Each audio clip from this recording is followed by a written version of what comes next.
I just climbed up on the roof to sneak a peek at the moon. What I never expected was to see a statue of the Crimson Angel on its surface. And then the Crimson Angel opened its eyes and looked straight at me with those blazing golden irises. The moment our eyes met, my own eyes erupted with golden light. From that day on, I lost my sight completely. And it wasn't just my vision, my mind started falling apart too. Everyone thought I was delusional, so I got locked up in a mental hospital for years. It wasn't until I started lying to people that the doctors finally declared me recovered. I told them I could see again. The truth is, my eyes never healed. But ever since they went bad, my other senses became incredibly sharp. Even without sight, I can perceive everything around me. Over the years, though, I've had the same dream every single night. In it, there's an endless fog in a mysterious place called the Asylum of the Gods. I've always suspected that all the answers lie behind that door, but I've never opened it. After returning to normal life, I went back to school. Thanks to my aunt pulling some strings, my classmates looked out for me. But on the way home one day, a group of masked ones attacked us. Turns out, 100 years ago, a strange fog appeared at the South Pole and swallowed every country on Earth except for Daxia. Now Daxia is all that's left of human civilization. Within its borders, masked ones show up all the time. For ordinary people, these things are living nightmares. But for those with special abilities,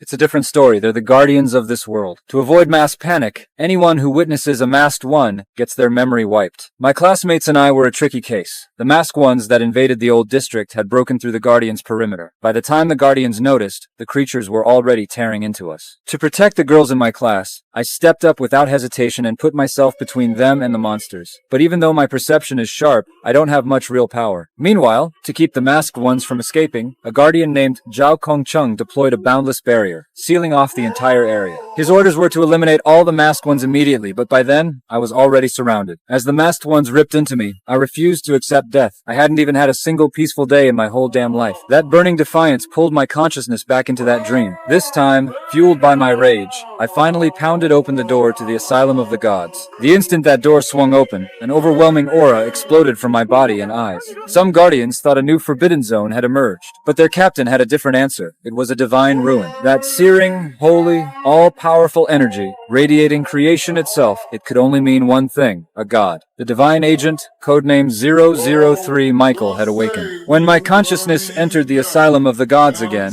I realized something that shook me to my core. This place looked exactly like the mental hospital I'd once been locked in.